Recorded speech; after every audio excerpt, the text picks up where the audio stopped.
Your garden is overflowing with fresh tomatoes, green beans, or cucumbers. That leftover produce doesn't have to go to waste. Storyteller Erin Valle is here with us now, and she visited Delight Flower Farm, where she learned how to ferment anything that grows. Really? You know, it'd been a while since I had to use a mason jar, but I did. I did on Thursday. So yes, I took a class on fermentation, which is actually about so much more than preservation. This class is just one workshop of many offered by Delight Flower Farm in Champaign. And not only does fermentation keep fruits and veggies crisp year-round, it's great for you too.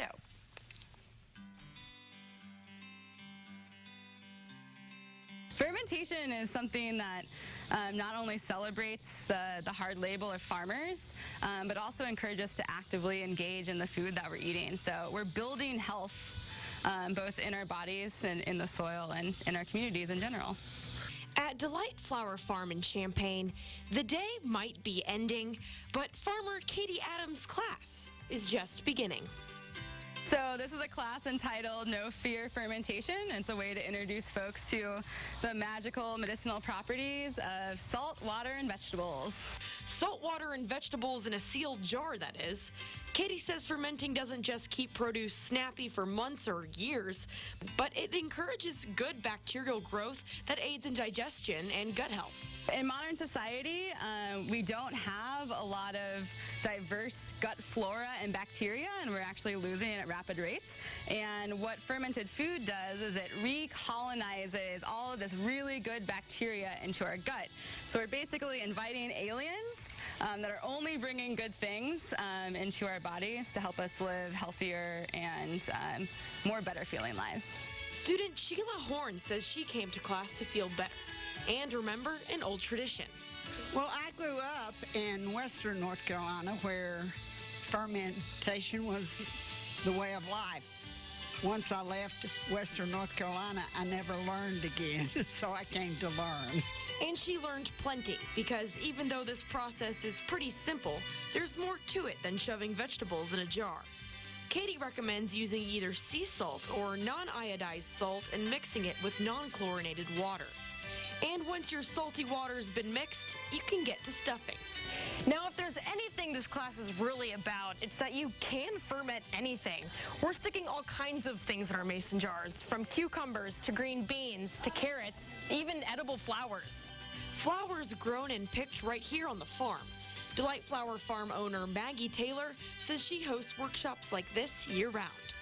Well, I think people, they come to a workshop and often they're surprised at how easy it is to make something that they usually buy in their life. So that's a really interesting way in which we educate people.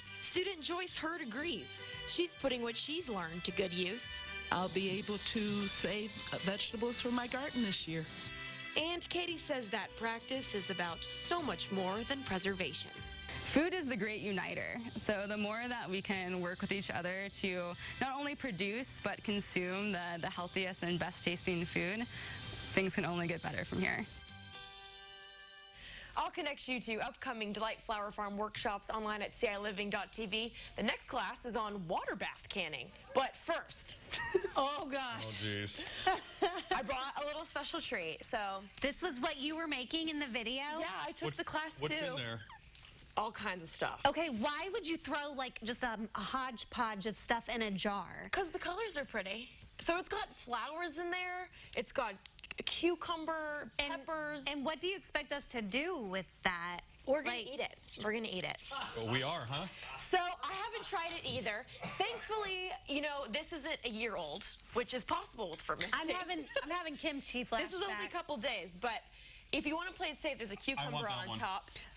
I don't want to accidentally grab an eyeball or something. Let's see. Oh, my word. We're all friends right, here. We're just eat going it. to stick What our is fingers this? in. What is this little bead? I think it's a pumpkin seed.